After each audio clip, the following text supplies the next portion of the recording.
जैन साथियों, आप देख रहे हो आपको अपना favourite YouTube channel Indian defence and sports academy.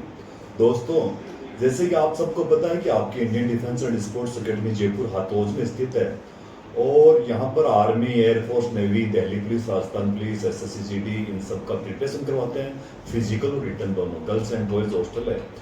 और जो भी है इस परिवार से अभी तक जुड़े हुए हैं या आप नए हो तो आपको पता होगा कि आपकी अकेडमी ने जयपुर नहीं पूरे राजस्थान में बहुत ही बेहतरीन रिजल्ट दिए हैं। चाहे वो आर्मी अग्निवीर हो, चाहे एयरफोर्स हो, चाहे दिल्ली पुलिस हो, चाहे राजस्थान पुलिस हो, चाहे SSC GD हो, जितने भी बेल्ट की नौकरियां हैं उन सब में बेहतरीन रिजल्ट अभी तक दिए हैं। तो अभी हाल ही में जो अग्निवीर के रिजल्ट आए हैं वो आपके सेंट्रल रिलेशन भर्ती के भी आए हैं, साथ साथ जो कोटा या के थे ओपन भर्ती के उसके भी रिजल्ट आए हैं। तो हमारे बच्चों ने काफ़ी अच्छे रिजल्ट दिए हैं।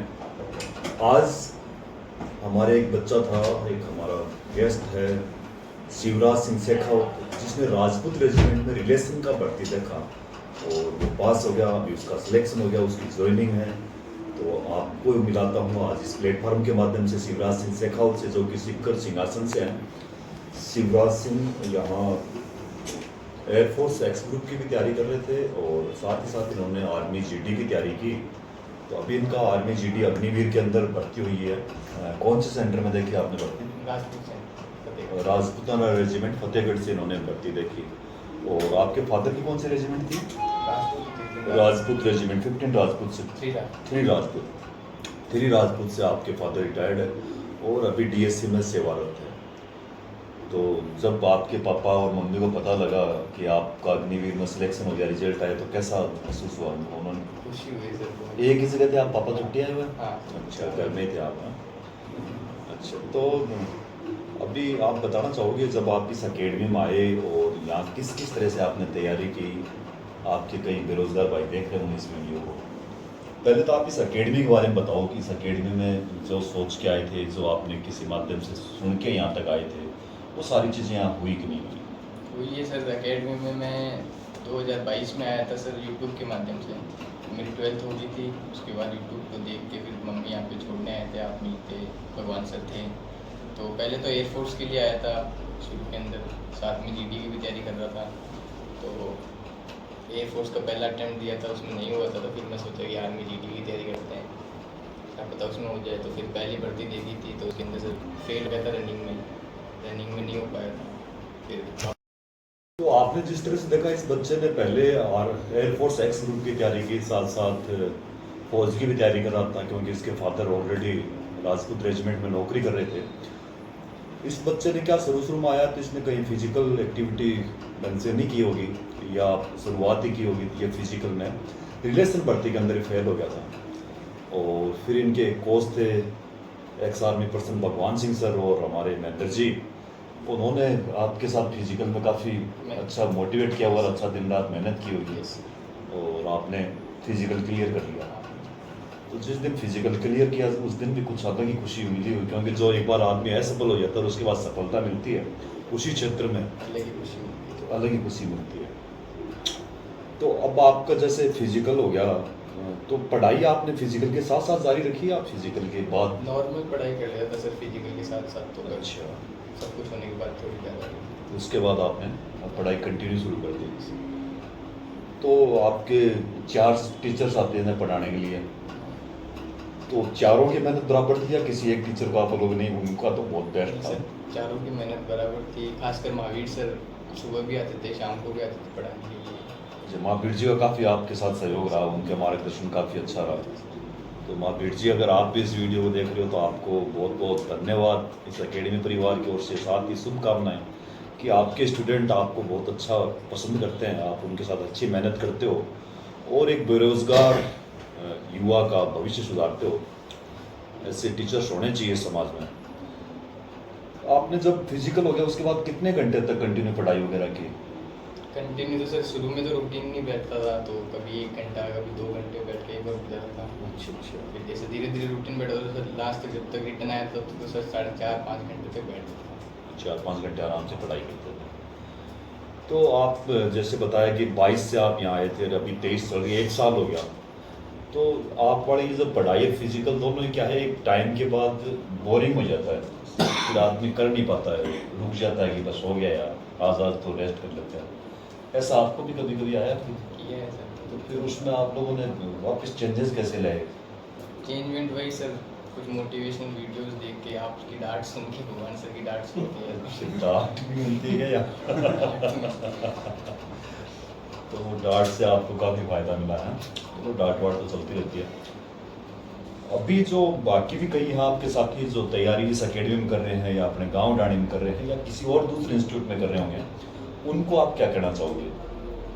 कहना तो सर यही है कि अगर अच्छे से तैयारी नहीं हो पा रही तो एक बार बिल्कुल हमारी एकेडमी में विजिट करिए। बहुत अच्छा मतलब माहौल है, फिजिकल कोच हमारे बहुत अच्छे हैं, मतलब रिटर्न स्टाफ बहुत अच्छा है, सब कोऑपरेट करते हैं। बॉयज़ का गर्ल्स का बिल्कुल अलग अलग हॉस्टल है, फूड फैसिलिटीज़ बहुत अच्छी हैं, क्लीनिंग टूल्स हैं, सब कुछ अच्छा है सर।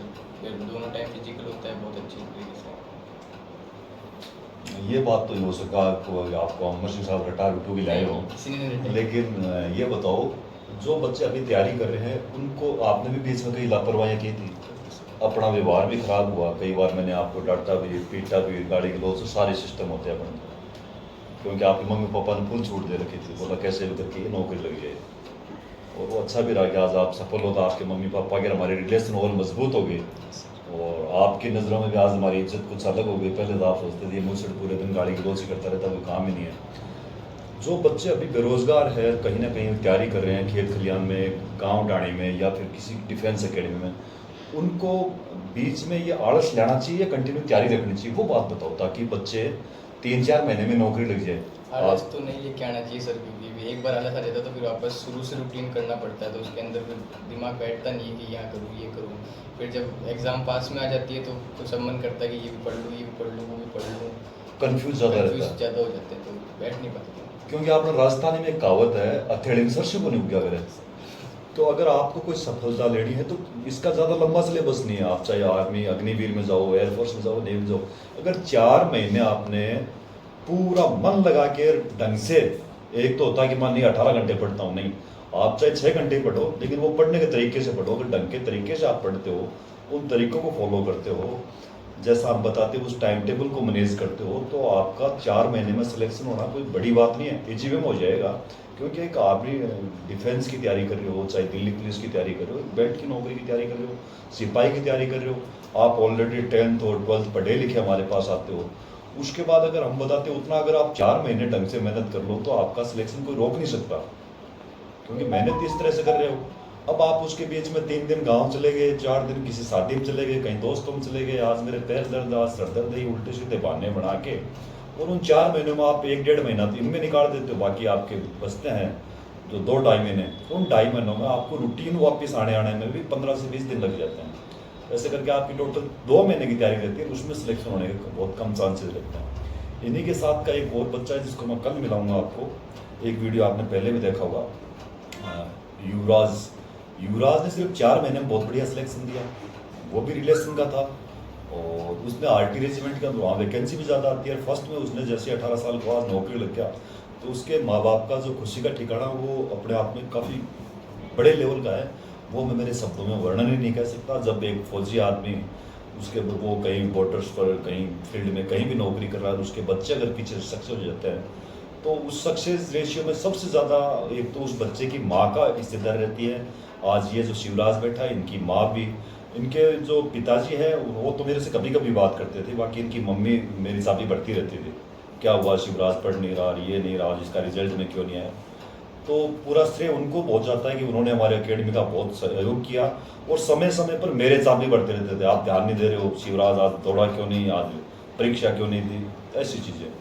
तो फौजी आदमी का बच्चा अगर सक्सेस होता है तो उसमें फौजी की जो घरवाली है, जो मैम साहब है, उनका बहुत वो हिस्सेदारी रहती है। साथ ही वो बच्चा भी ध्यान रखता है कि मेरे पिताजी किस विषम परिस्थितियों में वहाँ सेवा दे रहे हैं, तो मुझे उनके फीस, उनके जो तनख्वाह वहाँ से लेकर मैं महीना में फीस दे रहा हूँ, उसमें मुझे बढ़िया से बढ़िया मेहनत करनी चाहिए, तो वो बच्चे लग जाते हैं। जैसे हमारा युवराज लगा है, ये शिवराज लगा है, एक अजय चौधरी लगा है, एक सुरेश कुमार लगा है, तो ये बच्चों ने काफ़ी मेहनत की है। बीच बीच में इन्होंने भी गलतियां की, ऐसी बात नहीं है, मानव आदमी है, सब गलतियां करते रहते हैं, लेकिन उन्होंने काफ़ी अच्छी मेहनत की और उसका नतीजा है कि आज आप उसको एक सिलेक्टेड कैंडिडेट और उसके चेहरे की अलग चमक देख रहे हो। तो शिवराज, आगे भी आप जब फौज में चले जाते हो तो अभी आपको पता है अग्निवीर के अंदर पहले 25% वहाँ रख रहे थे, बाकियों को 4 साल बाद घर भेज रहे थे। तो आप लोगों को भी अभी क्या करेंगे, जैसे आप 100 लड़के भर्ती हुए, 100 को 4 साल के बाद घर भेज देंगे, उसके बाद उनको 25% को बुलाएंगे। अभी प्रपोजल तो भेजा हुआ 50% का, अगर 50% है तो 50% बच्चों को वापस बुलाएंगे। तो आप इस तरह से वहाँ काम करना कि आप उन 50% में आओ, जो वापस कॉल करेंगे उनको उन 50% में। मान लो किसी कारण उस 50% में भी नहीं आते हो तो आप अपनी पढ़ाई का लेवल वही रखना, आपकी मेहनत का लेवल वही रखना। तो जो अग्निवीर वापस सिविल लाइफ में आएंगे वो भी काफ़ी बच्चे वेल सेटल होंगे, तो आप इस चीज़ का ध्यान रखना। बाकी हमारे अकेडमी परिवार की ओर से, हमारे अमर सिंह साहब, भगवान सिंह सर, सब की ओर से आपको बहुत बहुत शुभकामनाएं हैं। ऐसे ही आप अपने परिवार का, आप अपने संस्था का, समाज का और देश का नाम रोशन करते रहना। बहुत बहुत धन्यवाद। और कोई आपके साथ और कोई तैयारी करने वाला होती है आप भेज सकते हो। यहाँ आपको पता है लड़कियों का हॉस्टल भी है, लड़कों का भी है, माहौल आपको पता ही है? पता ही है, सब कुछ बहुत अच्छा है। मेरे अलावा ना यहाँ भी अच्छे हो सर, आपकी डांट पड़ती रहती तो रूटीन बनता रहता है। चलो, बहुत बहुत धन्यवाद। जय हिंद, जय भारत।